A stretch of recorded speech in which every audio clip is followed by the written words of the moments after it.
გურჯაანის მუნიციპალიტეტს მალე ახალი საბავშვო ბაღი ექნება. სოფელ ნანიანში შენობის მშენებლობა დასკვნით ეტაპზეა. საახსდელო დაწესებულება 50 ბავშვზე არის გათვლილი. მუნიციპალური განვითარების ფონდის ინფორმაციით სამუშაოების მიმდინარეობისას გამოვლენილი გარკვეული შენიშვნების გამო მშენებელ კომპანიას ხარვეზების აღმოფხვრა დაევალა. შენობაში მოეწყობა საგანმანათლებლო და მოსასვენებელი ოთახები, ბავშვების საჭიროებებზე მორგებული სივრცეები და სათამაშო ეზო. ბაღი ადაპტირებული იქნება განსაკუთრებული საჭიროებების მქონე პირებისთვის.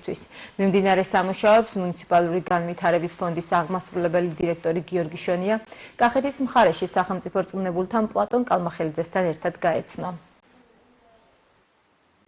კახეთის რეგიონში ადგილობრივი ხელისუფლების წარმომადგენლებთან ერთად და გუბერნატორთან ერთად დავათვალიერეთ მშენებარე ბაღები, რომელიც ფაქტობრივად უკვე დასრულებულია ნანიანში და საგარეჯოში. არის გარკვეული ხარვეზები, კონტრაქტორ კომპანიას მიეცა მითითება და უახლოეს მომავალში გამოსწორებული იქნება. სკოლამდელი აღზრდის დაწესებულებების მდგომარეობა მნიშვნელოვანი გამოწვევა იყო ჩვენი რეგიონისთვის. მუნიციპალური განვითარების ფონდი აქტიურად ახორციელებს ახალი საბავშვო ბაღების მშენებლობისა და უკვე არსებულის რეაბილიტაციას, რაც მნიშვნელოვნად გაზრდის ჩვენი რეგიონის მაცხოვრებლებისთვის ცხოვრების ხარისხის დონეს და